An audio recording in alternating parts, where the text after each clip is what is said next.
எல்லாருக்கும் வணக்கம். நான் Hema Subramanian. Welcome to home cooking Tamil. இன்றைக்கி நம்ம ஒரு அருமையான ஸ்நாக் ரெசிபி தான் பார்க்க போகிறோம். இது டோஸ்டீஸ். இது நம்ம பிரெட், வெஜிடபிள்ஸ் எல்லாம் வச்சு செய்ய போகிறோம். ரொம்ப டேஸ்ட்டாக இருக்கும்.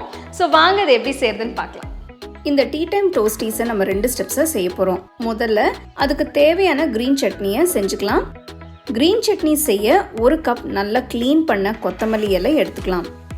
நீங்கள் கொத்தமல்லிக்கு பதில் புதினா கூட யூஸ் பண்ணலாம். இது கூட ஒரு பச்சை மிளகாய், உங்களுக்கு இன்னும் கொஞ்சம் காரம் வேணும்னா நீங்கள் இன்னும் ஒரு பச்சை மிளகாய் சேர்த்து அரைச்சிக்கலாம். பாதி எலுமிச்சை பழ சாறு, கொஞ்சம் உப்பு, கொஞ்சம் தண்ணி ஊற்றி நல்லா ஸ்மூத்தாக அரைச்சிக்கோங்க.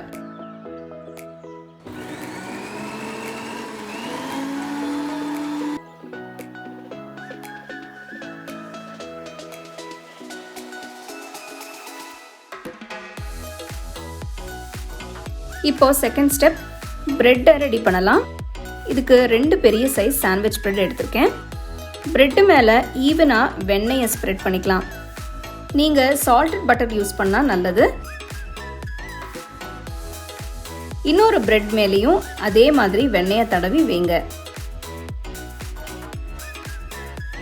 பிரெட்டு மேலே வெண்ணெய் தடவினதும் கொஞ்சம் வெஜிடபிள் லேயர்ஸ் வைக்கலாம். முதல்ல ஒரு லேயர் தக்காளி வைங்க. பாருங்க, நான் தக்காளி மேலே ஒரு லேயர் வேக வச்சு கட் பண்ண உருளைக்கிழங்கு வைக்கிறேன். அதுக்கு மேலே ஒரு லேயர் ரவுண்டாக கட் பண்ண வெங்காயம் வைக்கலாம். கடைசியாக ஒரு லேயர் கட் பண்ண வெள்ளரிக்காய் வைங்க. உங்களுக்கு பிடிச்சா நீங்கள் குடமிளகாய் கூட ஒரு லேயர் வைக்கலாம். வெள்ளரிக்காய் மேலே கொஞ்சமாக உப்பும்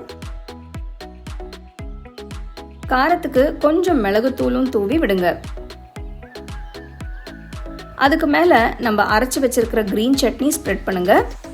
க்ரீன் சட்னியை ஈவனாக ஸ்ப்ரெட் பண்ணதும் ஒரு ஸ்லைஸ் சீஸ் வச்சு இன்னொரு பிரெட்டால் மூடி வைங்க.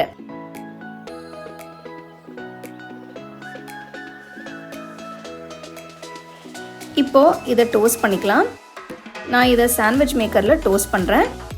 சாண்ட்விச் மேக்கர் இல்லைன்னா நீங்கள் தவாவில் கூட இதை செய்யலாம். ஒரு தவாவை சூடாக்கி ரெடி பண்ண பிரெட்டை வச்சு 2 பக்கமும் நல்லா ரோஸ்ட் பண்ணி எடுத்துக்கலாம்.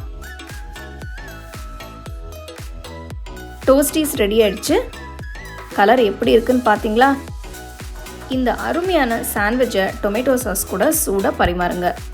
சூப்பரான டோஸ்டீஸ் எப்படி செய்யறதுன்னு பார்த்தீங்க.